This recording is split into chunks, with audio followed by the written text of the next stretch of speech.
The moment my husband raised a glass and thanked the brilliant engineering team behind our proprietary neural architecture, I felt the room lean in with admiration. I smiled, because in less than 10 minutes, every person in that room would learn there was no team. There was only me, and I had already filed the patents. My name is Dr. Patents, Alara Voss. For the better part of a decade, I was known publicly as the wife of Adrian Voss, founder and CEO of Neuradine Systems, a company that reshaped predictive cognition software and quietly crossed the billion-dollar valuation mark before most analysts even understood what we were building. Privately, I was something else entirely. I was the architect of its core technology. But that's not the interesting part. The interesting part is how long I let him pretend otherwise. When Adrian and I met, I was finishing my PhD in computational neuroscience, deep in research on adaptive neural modeling, specifically how machine systems could anticipate human decision-making under uncertainty. He found me after I published a paper that very few people fully understood. He understood enough. Or at least he understood its potential. You're not just describing a model, he told me during our second conversation. You're describing an industry. It's a persuasive thing being seen, especially when your work lives in abstraction most people never bother to enter. He asked questions no one else asked, challenged assumptions I hadn't reconsidered, stayed up through nights, mapping applications I hadn't yet envisioned. It felt like partnership. Intellectual, strategic, equal. That illusion is remarkably easy to build when someone is reflecting your brilliance back at you. We married 8 months later, and shortly after, Neuradine Systems was born.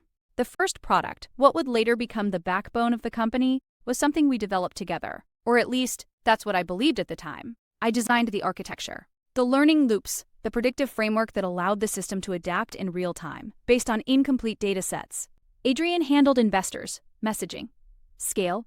It made sense. We were playing to our strengths, but when the first round of press coverage came out, my name wasn't there. Not once. A technical team under my leadership, he said in interviews, with that calm confidence investors loved. When I asked him about it, he didn't hesitate. Investors don't understand complexity, he explained. They invest in leadership, in clarity. We need a singular face. He kissed my forehead after saying it. We know the truth, he added. And at the time, I let that be enough. That was the first omission. It wasn't the last. Each new innovation followed the same pattern. I would design the system. He would position it. The company would grow. And somehow, my role would become more abstract with every iteration. From lead architect, to technical contributor, to eventually nothing. Just Adrian Voss, visionary founder, and me introduced at events as my wife, Alara. She keeps me grounded. Grounded, it's an interesting word, especially when you're the one building the engine that lets someone else fly. I didn't object, not immediately, because the company was growing. The work was evolving. And I told myself something very convenient. That recognition would come later. That once we were stable, once the foundation was secure, he would correct the narrative. But narratives, once established, have a way of hardening into reality. And by the time I started noticing the pattern clearly, it was already systemic. Embedded. Useful to him. The turning point didn't come from a board meeting or a press release. It came from a door I wasn't supposed to be standing behind. I had walked down the hall to Adrian's office late one evening. I had just finalized a breakthrough in our adaptive modeling system, something that would significantly reduce prediction latency. I was excited. That detail feels almost irrelevant now, because as I reached the door, I heard my name, and I stopped. She's starting to ask questions again, Adrian said. There was another voice, Marcus Hale, our CFO. You can't blame her, Marcus replied. The core system, the predictive engine, that's her work. Everyone close to it knows that. A pause. Then Adrian exhaled, almost amused. Conceptually, sure, he said. But concepts don't build companies, execution does. I turned it into something viable. Marcus didn't sound convinced. You still might want to formalize her role. Give her a title. It would. The board follows me, Adrian cut in, and she has everything she needs. Lifestyle, security. The prenup is airtight. She's not a risk. She's not a risk. Not a risk. That phrase settled something in me with a clarity I hadn't felt before, because in that moment, the entire structure of our relationship became visible. Not emotional, strategic. I wasn't a partner. I was infrastructure. Valuable. Yes, but only as long as I remained invisible. I didn't confront him. That's the part people expect. Anger. Accusation. A dramatic unraveling. But confrontation is a tactic. And at that moment, it would have been a losing one. So I did something far more effective. I went quiet. The next 18 months were the most disciplined period of my life. Externally, nothing changed. I attended events, smiled at introductions, continued designing systems Adrian would present as his own. Internally, everything changed. I began documenting every line of code, every early model iteration, every research note that predated Naradine's official formation. I reconstructed timelines, not just from memory, but from metadata. Timestamps embedded it in archived files, version histories, academic drafts. I built a record that didn't rely on belief, only proof. Then I expanded outward. I consulted a patent attorney, not one connected to Adrian's network. Someone precise, detached. We identified which elements of my work were still unprotected, which innovations had not yet been formally claimed, which systems could be legally separated from Naradine's current portfolio. And then we filed. Simultaneously, I created distance. Financial accounts under my sole control, advisory roles under a different name. Quiet conversations with people who had once been colleagues.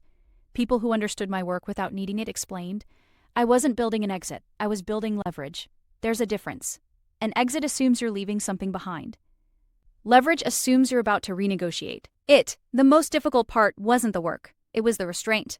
Watching Adrian present my systems, refined versions of architectures I had spent years perfecting, and knowing I could dismantle the narrative at any moment, but timing matters. In strategy, premature truth can be as ineffective as silence, so I waited until the moment where the truth would not just be heard, but unavoidable. That moment arrived at Naradine's Global Innovation Summit, our largest event of the year. Investors, analysts, media. And at the center of it, a new system Adrian was preparing to unveil. Our most advanced predictive framework to date. One I had designed in its entirety, and one I had already secured intellectual ownership of. I sat in the front row as he began his presentation. Calm, controlled, confident. He walked them through the problem space, the limitations of current systems, the opportunity Naradine was uniquely positioned to capture. It was a compelling narrative, it always was.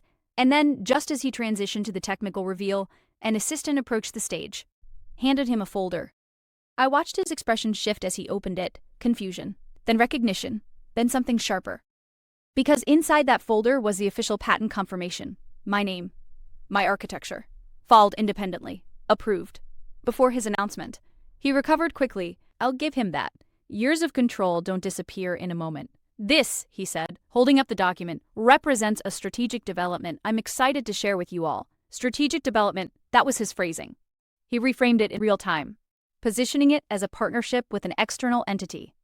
An entity that technically existed. A company I had established months prior. One that now held the rights to the system he was about to claim. After the presentation, he asked to speak privately. Of course he did. We sat across from each other in a conference room that suddenly felt much smaller than it used to. What are you doing? He asked. His voice was controlled, but there was something underneath it. Not anger, instability. Establishing ownership? I replied. We're married. That's a personal relationship, I said calmly. This is a business matter. His jaw tightened. You developed that here. At Naradi, I developed it. I corrected. The documentation reflects that, as do the filings. He leaned back, recalibrating. Because now, it wasn't a conversation, it was a negotiation. The board became involved within days, and once they understood the situation, not emotionally, but structurally, their priorities shifted quickly. Because this wasn't about credit, it was about control. Naradi's future product line depended on systems I legally owned, which meant the company's valuation was suddenly dependent on me. The negotiation process was precise. Adrian initially pushed for litigation, but litigation requires confidence. And the documentation I had built over 18 months made that difficult. Then came attempt at compromise, licensing deals that undervalued the technology, equity offers that assumed I would accept partial recognition. I didn't. Because leverage only works if you're willing to hold it. My terms were simple.